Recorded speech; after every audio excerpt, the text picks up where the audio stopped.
4x4 at tayo ay sasakay na.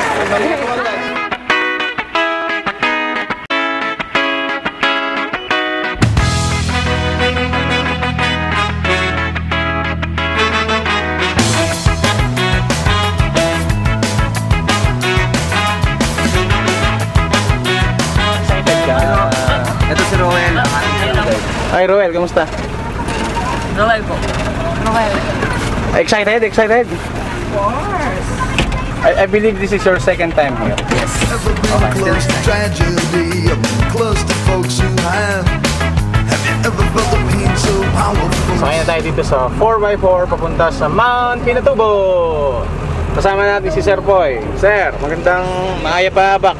Anong taon po nagsimula tong tourism industry ganito dito sa Tarlac? Tagal na siya, almost 10 years na. 10 years na, di mga noong pang 1997. Tapos Tarlac ay ang kahuli-huli ang barangay sa Tarlac bago sapitin ang lugar na sakop na ng paligid ng Pinatubo na sakop naman ng probinsya ng Zambales.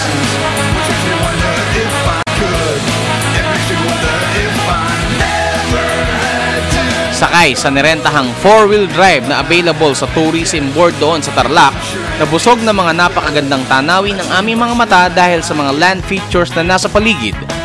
Alam naman natin na ang kagandahang ito ay sanhi ng pagsabog ng dating natutulog na bulkan dito sa gitnang Luzon, ang Mount Pinatubo. Ever had the odds stood up so high? You need a strength most don't possess. Or has it ever come down to do or die? You got to rise above the rest.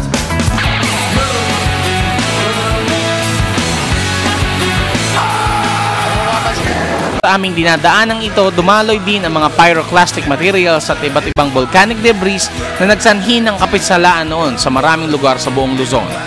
Maraming kabuhayan noon ang napinsala, buhay na nawala at mga nawasak na mga infrastruktura sa paligid, gawa man ng tao at sa kalikasan. Makalipas ang halos 20 taon, ito ang ibinalik ng Pinatubo sa atin. Kumusta? Ano yan? Puso. Puso ng Sagi. asage? Mabilis, magandang ilaw dito. Kamusta po kayo? Taga saan po kayo? Taga rito rin sa Tarlac? Bilis! Picture tayo, bilis! Picture mo muna ako solo. Solid daw. Bali, tumigil kami dito for Alis daw. picture taking. Kasi kon pa rin to, kon pa rin to. Lahar pa rin yan. Lahar pa rin to. Sa 80 feet ang tumabog dito yung buong area. 80 feet noong 1991. Okay. Ano to, basta military ano kasi to eh. Military bases. Sa US? Kasi, oh. Bahagi ito ng kuan, ng US military base noong kuan. Ito yung target range nila. Ano siya, Crow Valley kung tawagin. Bali nga siya, ano. Ang isang valley o isang lambak ay yung uri ng land formation na plain na nasa gitna ng mga bundok. Yan. Ika, pasama! Ika!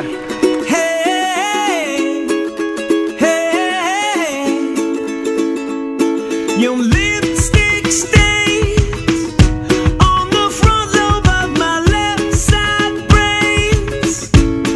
I knew I wouldn't forget you, and so I went in. Hey, Kenny. Kung makikita nyo, itong formation na ito ay ano to ate? Igneous rock? Igneous rock o pag igneous, ayun yung mga galing sa Bulgan. vulkan.